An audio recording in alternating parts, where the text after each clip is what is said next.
बहुत ज्यादा आलसीपना होता है। दिन में भी जो सोना का प्रिय होता है, निद्रालु प्रिय नहीं होते कुछ लोग, निद्रालु प्रिय होते हैं कुछ लोग। कभी भी सुलाओ, एनी टाइम सोने को तैयार है। रात में सुलाओ, दिन में सुलाओ, दोपहर सुलाओ, खाए सुलाओ, बिना खाए सुलाओ। कहते हमें तो नींद प्रिय है, हमें सोने दो। ये कहलाता है निद्रालु। मतलब निद्रा है जिसको प्रिय है? जागता हुआ भी सोता सा रहे, ये तो उसकी निद्रा का उदय है। देखो, निद्रा का उदय होना और निद्रालु होना, दोनों में अंतर है। इस निद्रा का उदय तो हमें 24 घंटा है, हमें कोई ना कोई निद्रा का उदय हमें चलेगा। हमें भी इस समय भी हो सकता है हमें उदय हो, लेकिन वो हमें क्रिया नहीं होना। क्रिया अलग वस्तु है और उसकी उदय होना अलग वस्तु है। जरूर नहीं कि उस उदय में क्रिया हो। जैसे इस समय ज्ञानवर्णी का आपको अपने को उदय है कि नहीं है, लेकिन हमारी क्षेपसम भी साथ में हमें है। इस प्रकार निद्रा का उदय है, 12वें गुण स्थान तक निद्रा का उदय रहता है। प्रचला प्रचला का उदय 6ठे स्थान गति का उदय 6ठे गुण स्थान तक, फिर आगे जाके फिर सामान्य निद्रा का और निद्रा का उदय 12वें गुण स्थान तक। तो ये हो सकता है, ऐसे कोई बात नहीं, क्रिया नहीं होती। वो बता दिया आपको, ये याद है? ठीक है, ठीक, चलिएगा। तो कोई बात नहीं। तो अति निद्रालु का मतलब होता है जो सोना ही जिसको प्रिय हो। सोना गोल्ड नहीं, नींद लेना। सोना प्रिय हो तो आप बहुत बड़ा परिग्रहवान है। ठीक है, चलिए। अब इसके 6 भेद उन्होंने कह रही थे, तीव्र तीव्रतर, मंद मंदतर मंदतम। ठीक है, और उदाहरण भी इनको दिया था। इस उदाहरण को आप हर जगह लगा लेना। क्रोध में लगा लो, मान में लगा लो, मायाचारी में लगा लो, लोभ में लगा लो। इन चारों कंडीशन में इस प्रकार की लेस्या का उदय लगा लो। अब मुख्य रूप से जब हम लेस्याओं के गुणस्थान को देखते हैं, तो कृष्णनील कापोत प्रथम से चतुर्गुण स्थान तक चली जाती है। पीत पद्म प्रथम से 6ठे 7 गुण स्थान तक चली जाती है, और सप्तम गुण स्थान से आगे शुक्ल लेस्या 13वें गुण स्थान तक से लेके 13वें तक चली जाती है। इसमें आपने बहुत सारे प्रश्न आपने किए भी थे इसमें, कि ऐसे कैसे हो सकता है कि वही लेस्या 13वें गुण स्थान में, वही लेस्या पहले गुण स्थान में। तो आपको बताया था वो कंडीशन कुछ अलग है। वहां पे गुणस्थान का महत्व नहीं, परिणामों का, कि आपके परिणाम इस समय कैसे है। उस परिणाम के अनुसार उस जीव की लेस्या परिवर्तनशील है। मुख्य रूप से देवों में और नारकों में अब लेस्या नहीं बदलती। जिस लेस्या उसकी पर्यावस्था में जो लेस्या होती है, वही लेस्या उसकी जीवन काल पर्यंत रहती है, वो एक जैसी रहती है। बस परिवर्तन आता है तो मनुष्य तिरंचों में लेस्या बदलती रहती है, क्योंकि मनुष्य तिरंचों के परिणाम भी अलग अलग प्रकार के होते रहते हैं। होते ना, होते कि नहीं? कभी बहुत तेज गुस्सा आता है, कभी एकदम दया का भाव आ जाता है, कभी दान का भाव आता है, तो कभी और मायाचारी का भाव आ जाता है, तो ठगने का भाव आ जाता है। आप, क्योंकि आपको बताया ही था लेस्या का मतलब लगा लो मुखड़ा। क्या लगा लो? मुखड़ा। आप घर पे अलग मुखौटे में होते हैं, तो मंदिर में मुखौटा होता है आपका।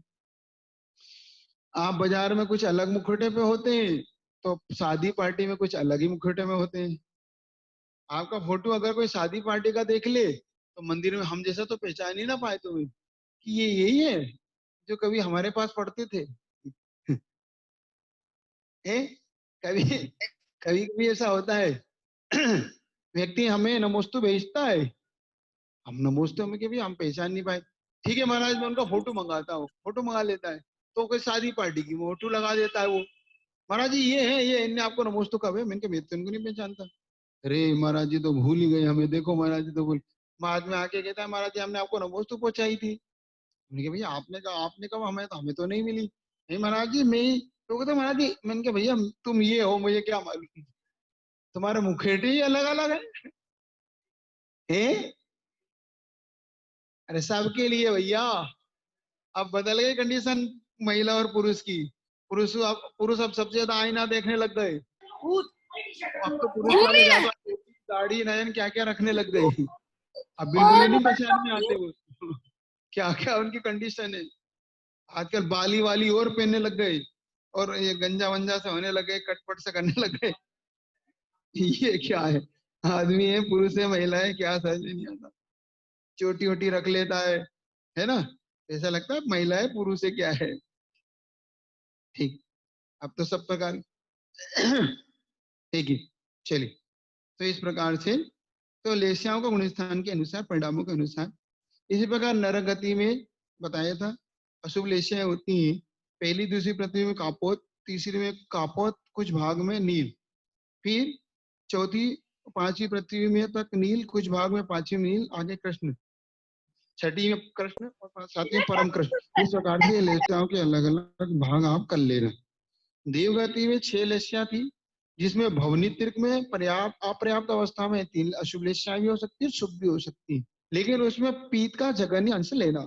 फिर ऊपर जाके वैमानिक देवों में 3 शुभ लेस्या ही होती हैं, और उनकी भाव अपर्याप्त अवस्था में भी शुभ ही होती है, अशुभ नहीं होती।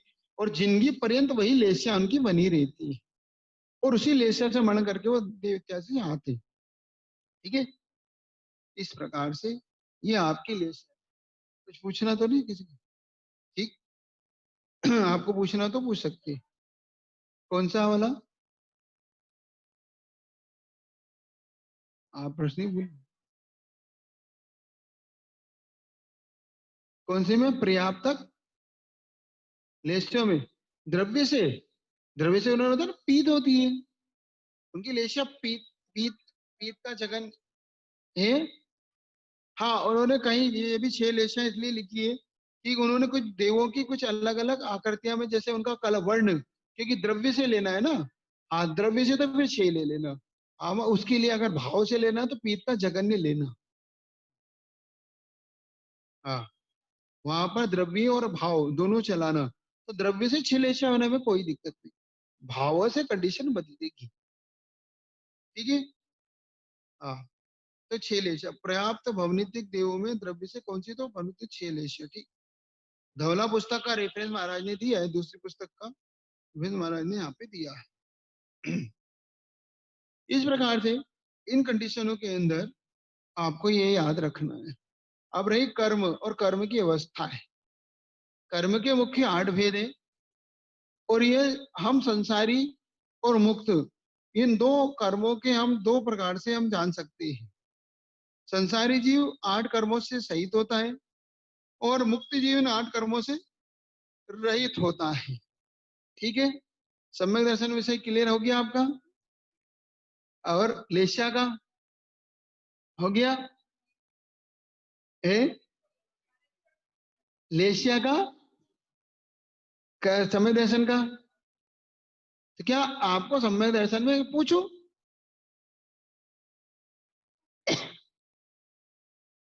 है,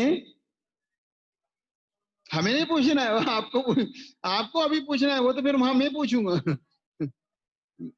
वहां नहीं पूछना है, भूल भुलैया नहीं है, ये जीवन का आधार है इस मनुष्य जाति का। मनुष्य कुल में जन्मे हो, और अगर वीतराग भगवान को पाके भी सम्यक दर्शन के बारे में भी नहीं समझ पाए, तो हमारा समझना चाहिए कि हमारा मनुष्य भव पाना व्यर्थ गया। इसलिए 3 बजे, वही 3 बजे रखेंगे। वो बहुत साल हो गए, साल से मतलब बहुत समय हो गया। हाँ, अब तो उसके बाद तो आपके लिए बहुत है। देखो, अब कर्म मुख्य रूप से, हाँ, हमारे कर्म के भी 2 लगा लेना, द्रव्य कर्म, भाव कर्म।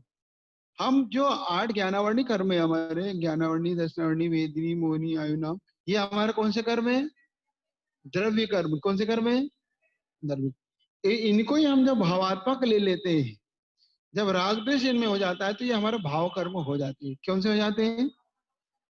मुख्य रूप से हमें भाव, द्रव्य कर्म की ज्यादा चिंता ना करके हमें भाव कर्म से बचने का पुरुषार्थ करना चाहिए। किससे? हाँ, हाँ। भाव कर्म ही हमें मुख्य रूप से इस संसार में हमें रोकता है, मतलब हमारे संसार को बढ़ाता है। द्रव्य कर्म तो आता है और चला जाता है। क्या करता है द्रव्य कर्म? लेकिन इस संतान को बोने वाला कौन है? भाव कर्म। पुनः इस कर्म को वापस बो देता है वो। द्रव्य कर्म तो आया, झरा और चला गया, उसने कहा भैया अपना काम पूरा हो गया, हम तो जा रहे हैं, कोई नहीं जाओ। लेकिन भाव कर्म पुनः उसे निमंत्रण दे देता है। तो पुनः वो वापस आ जाता है। तो यहाँ पे बता रहे हैं, और इसको उनके लिए भी याद रखो जिन्होंने भगवान को सब कुछ माना। अन्य दर्शनकारों ने इस सृष्टि का कर्ता भगवान को माना, वहीं पर जैन दर्शनकारों ने इस सृष्टि के लिए कर्म को कर्ता माना। क्या इस संसार में कोई करने वाला है तो ये कर्म, कर्म नहीं है तो संसार भी नहीं है। जिस जिस जीव आत्मा का कर्म नहीं रहा, वो जीव आत्मा इस संसार से ऊपर उठ गई। जिस जिस जीव आत्मा ने संसार में इस कर्म को बांधा, वो इस संसार में रह गया। लेकिन जिन्होंने भगवान को माना कि भगवान ही हमारा करता है, उनके लिए जैन दर्शनकारों का ये सबसे अच्छा उत्तर है। इसलिए तो उन्हें इसका अस्तित्व जब भी पता होगा हमें कि हम कर्म, हमारे कर्म कैसे महसूस होंगे, हमें कैसे पता पड़ेंगे, तो मुख्य रूप से हमारा कर्म हमें पता पड़ता है हमारे क्षयोपशम से। मान लो हमारे ज्ञान का क्षयोपशम नहीं है, आप ज्ञान को नहीं समझ पा रहा है कि हमारे लिए महाराज याद नहीं हो, महाराज मुझे कुछ देखने में दिक्कत होती है, महाराज मेरे लिए साता वेदनी का उदय नहीं होता, मेरे बहुत दुख रहते हैं, महाराज जी क्या बात है, हमें कोई भोग सामग्री इत्यादि कमी क्यों रहती है, महाराज जी मुझे नौकरी क्यों करना पड़ रही है किसी की, महाराज जी मेरे लिए अशुभ नाम कर्म क्यों बंधा, मेरा रूप अच्छा क्यों नहीं है, मेरी वाणी वाणी मेरी कोई वाणी क्यों नहीं सुनना चाहता। इस सब के पीछे कोई है तो वो है कर्म। कौन है ये? आठों कर्म की आप लिस्ट उठा लोगे तो आपको एक एक कर्म आपको समझ में आ जाएगा कि कौन कौन से कर्म के कारण आपको क्या क्या तकलीफ हो रही है। तब आपको इसलिए तो यहाँ पर मुख्य रूप से कर्म का अस्तित्व जब भी जाना जाता है, क्योंकि कर्म क्या है, उन्होंने एक सूक्ष्म कर्म की वर्गणाएं कैसी होती है? सूक्ष्म। वो सूक्ष्म वर्गणाएं का मतलब होता है जो हमारी आंखों के दृष्टिगोचर नहीं होती। और जब वो कर्म हमारे दृष्टिगोचर नहीं होती, तो हमारे मन में आता है क्या मालूम कर्म होता है कि भी नहीं, क्या मालूम कर्म बनता है कि भी नहीं। और इसका संबंध भी याद रखना, आत्मा का कर्म से संश्लिष्ट संबंध है, तो आत्मा का गुण से तादात्म्य संबंध है। और आत्मा का शरीर इत्यादि को हम छोड़ दें, बाहरी जैसे वस्त्र इत्यादि को, तो उससे वो हमारा संयोग संबंध है। कौन सा है? ये तीन संबंध याद रखेना, संयोग, तादात्म्य संबंध, संयोग संबंध और संश्लेष संबंध। ठीक है, याद रहेंगे? याद रहेंगे अंकित? है आत्मा का गुण से तादात्म्य संबंध है। तद आत्मा, सीधा सीधा इसको बना लो, गुण ही जो आत्मा बन जाता है। हम कभी भी चेतन ज्ञान को भी आत्मा कह सकते कि नहीं, और आत्मा को भी ज्ञान कह सकते कि नहीं? कह देते हैं। तो क्योंकि वो दोनों एक में खो चुके हैं, दोनों में कोई भेद नहीं। लेकिन अगर देखा जाए तो आधार आधार स्वामी और इत्या गुण गुणी इत्यादि का भेद तो उनमें पाया जाता है। अभिन्न रूप से कहना, भिन्न रूप से कहना, ये दो चीजें अलग अलग हैं। ये चीजों को आपको याद रखना। ठीक है, बताओ ये तीन संबंध कौन कौन से? ठीक ठीक। वस्त्र है, वस्त्र शरीर को छोड़ के, शरीर को नहीं है संयोग संबंध, संश्लेष संबंध है। तो ये शरीर क्या है? कर्म की फली तो है, ये कर्म का फली तो। हाँ तो फली तो ये शरीर नाम कर्म की तो है, संस्थान सहनन, ये कर्म ही तो है, कर्म का फल है। अगर इससे भी अगर इसको अगर ऊपर ऊपर ही मान लोगे शरीर को, तो इसको पीड़ा, इसके होने पर आत्मा को पीड़ा क्यों होती है? इसको सुख दुखी होने पर आत्मा को सुख दुख क्यों होता है? ये संयोग संबंध है। स्त्री है, मकान है, ये क्योंकि ये हमसे भिन्न है। ये आत्मा से भिन्न नहीं है, ये आत्मा के साथ है, एक में एक होके रह रहा है। जैसे ही आयु कर्म समाप्त होगा, इससे इसका संबंध छूट जाएगा। हाँ, ये बात कहो। स्त्री है, पुत्र है, पत्नी है, जिससे जैसे घर है, मकान है, दुकान है, गाड़ी है, ये सब हमारा संयोग संबंध है, ये हमें मिले हैं। अब देखो, कर्म और कर्म के फल में भी दो प्रकार के हो गए। एक कर्म का फल जो संयोग संबंध के रूप में मिला, एक कर्म का हमारा संश्लिष्ट संबंध के रूप में मिला। जैसे कि पुत्र इत्यादि, ये भी हमारे कर्म के संयोग से ही तो मिले, ये भी तो कर्म का फल है, कहीं तो हम भोग रहे हैं। और एक हमारा शरीर इत्यादि मिला, ये ये संयोग से भी मिलता है शायद। तो कर्म भी दो प्रकार से फला ना हमें। कर्म हमें कुछ बाहरी वस्तु के रूप में फला, कुछ हमें एक में एक होके फला। हाँ, सिर नहीं पकड़ो। अब इसीलिए इसका ज्यादा विस्तार हम नहीं करते, नहीं तो सिर्फ बांधना पड़ जाए आपको। ए, इसलिए कोई नहीं, धीरे धीरे सुनो, धीरे धीरे समझो, इसलिए बार बार पूछो तो पूछते नहीं हो। बाद में थोड़ा सा कठिन, विषय थोड़ा कठिन है, लेकिन आपको इसके बाद आनंद आएगा।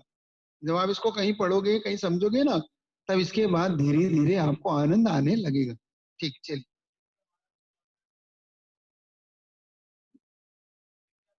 हाँ, तो ये पढ़ा हुआ ही तभी तो काम आएगा आपको। ये प्राथमिक आपकी पढ़ाई चल रही है अभी। आपको जब बड़े ग्रंथ आप लगाने लगोगे, जब इसके बाद जब आप बड़े बड़े ग्रंथ पढ़ोगे ना, तब आपको बहुत आनंद आएगा। लेकिन ये छोटी छोटी चीजें आपको अभी थोड़ा सा भारी लग रही है, ये बाद में आपको आसान हो जाएगी। तद आत्मा, तादात्म्य, तद आत्मा, आत्मा है जिसकी तद रूप हो चुकी है, मतलब वही। चलिए, अब कर्म किस प्रकार से आते हैं? कर्म किस प्रकार से आते हैं? कर्म जैसे कि लोहे का गोला, गरम किया हुआ लोहे का गोला, जिस प्रकार जल में डालने पर चारों ओर से जल को सोख लेता है, ऐसे ही ये आत्मा राग द्वेष करती है, तो आत्मा कर्म परमाणु आत्मा से एक में एक हो जाती है, वो उसको आकर्षित करती है। क्या कर लेती है? कर्मों को। कर्म और गणनाएं हमारे आत्म प्रदेशों पर स्थित है। अब कौन बताएगा, जल्दी से उत्तर देना। जो कर्म वर्गणाएं अब कर्म बंध में बिल्कुल खड़ी हुई है, मतलब जो कर्म बंध के लिए एक अगला समय में उनका बंद होगा, वो कौन सी वर्गणा कहलाती है? विश्र शोक चय। देखो, याद आया आपको? बहुत अच्छा, कम से कम याद है ना आपको, कम से कम। विश्र शोक चय, अपनी पीठों को। नहीं, देखो, इसलिए तो कह रहे हैं विश्र शोक चय, ये याद हो आना भी तो आपके लिए बहुत बड़ी बात है ना। नहीं तो आप ये याद ही नहीं रखते। ये याद रखो, ये लेशिया के अंदर आएगा वो, कर्म की अवस्थाएं में बताए, लेशिया में कर बताया था। हाँ, देखो, सबकी गर्दन हिल रही है, आया था, आया था। अरे ये पूछ ही लेता तो कोई नहीं बता रहा था, एक दो नहीं बताया, बस विश्व रूप से। विश्व रूप का मतलब होता है, जब आत्मा हमारी आत्मा प्रत्येक प्रति समय कर्म का बंद कर रही है, कर रही ना, तो जो कर्म वर्गणाएं अब अगले समय में कर्म रूप में बदलने वाली है, क्योंकि कर्म वर्गणाएं रॉ मटेरियल है, वो कर्म वर्गणाएं ही कर्म रूप में बदलती है। तो जो कर्म वर्गणाएं अगले समय में कर्म रूप में बदलने वाली, उसको बोलते हैं विश्रुसोपचय। क्या बोलते हैं उनको? बस इतना सा यहाँ पे याद रखना।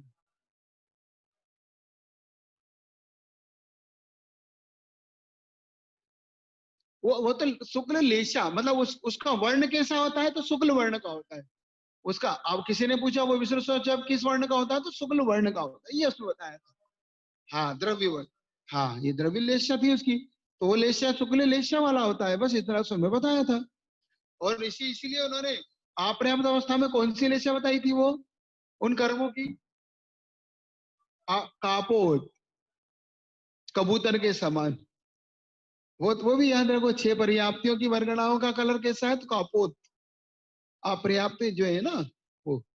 बाकी फिर अपने अपनी लेशा के अनुसार होता है। हम्म, कम से कम देखो, आपको इतनी सारी चीजें याद है, और आपके तो याद ही नहीं होता आपको। बताओ कितना सारा याद है आप लोग को? इतने कठिन कठिन शब्द याद है आपको?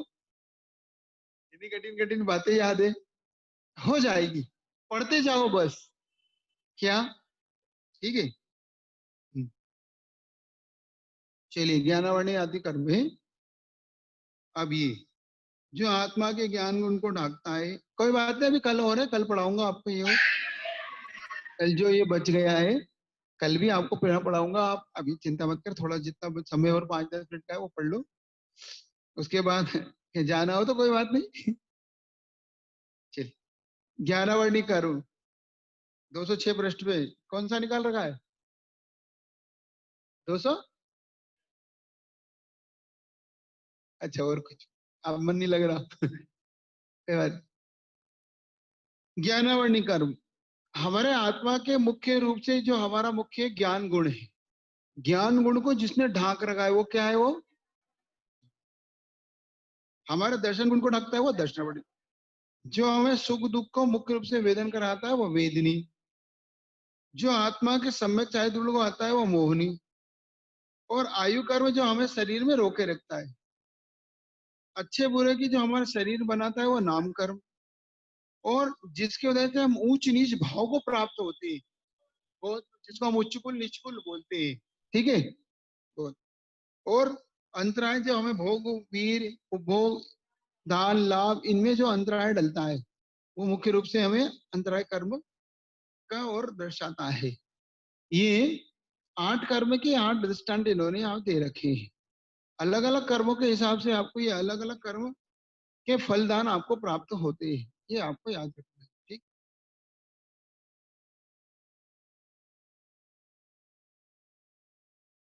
ये शक्ति आपके अंदर की पैसे, आप वो बोलते हैं ना कि इनका डेयरिंग जिसको आप बोलते हैं, अंदर से भैया इन्हें बहुत पावर, विल पावर जिसको आप बोलते हैं, इनका विल पावर बहुत मजबूत है। ये कहलाता कि उत्साहित होना। क्या कहलाता है ये? उत्साहित होना। जिसका और जो वीर के अभाव में हतोत्साहित सा रहता है, जो हर कार्य में उत्साहित रहते हैं, हर एक कार्य में उसका बढ़ चढ़ कर भाग लेते हैं, चाहे कोई भी हो, धर्म में हो चाहे कर्म में हो, उनका हर चीज में उत्साह बना रहता है। और कुछ लोग का निराशावादी नहीं, हतोत्साहित से ही रहते हैं। कुछ भी करो, कुछ भी कहो, हमसे नहीं होगा, हमारे बस की नहीं है, हम ये हो गया, हमें वो हो गया, बस। वो हतोत्साहित से ही रहते हैं। कितने उनके अंदर जोश फूको। वो अंत जो जितने जोश फूक दो, उस जोश को भी फूक देते हो। कितने उनके अंदर, कितने उनके तो वोट डालो। मैंने बहुत बार साथ किया कि भाई इनके अंदर कोई उत्साह आ जाए, इनके अंदर कोई बात आ जाए, वो उसको मिट्टी कर देते हो। कुछ भी कर लो आप। और कुछ लोग को बस थोड़ा सा भी संकेत करो तो उनमें इतना उत्साह हो जाता है कि वो तो फिर जितना चाहे वो काम को खींच देते हैं। उत्साह, इसको बोलते हैं उत्साह। तो वीर्य का काम है आपके अंदर उत्साह पैदा करना। आपको पढ़ने का, चाहे आपको खाने का पीने का, किसी भी चीज का उत्साह हो, धर्म क्षेत्र में भी कर्म। आप देखो कुछ लोग को ना दुकान में उत्साह है, ना मंदिर में उत्साह है। उनका कोई उत्साह ही नहीं है। तो ये किस कारण से हतोत्साहित है वो? उनके अंदर वीर कर्म का तीव्र अंतराय उदय है उनके अंदर। इसमें शरीर से मतलब नहीं है, बहुत हट्टा कट्टा हो, बहुत दुबला पतला हो, इसका मतलब नहीं है यहाँ पे। यहाँ तो उसके उत्साह से है ये कार्य। ठीक है। तो ये यहाँ पर अंतराय का ले लेना। तो ये अंतराय। तो दान लाभ भोग और वीर, इस प्रकार से चलिए, इस प्रकार से अब आपके लिए बाकी कल बता देंगे। ठीक।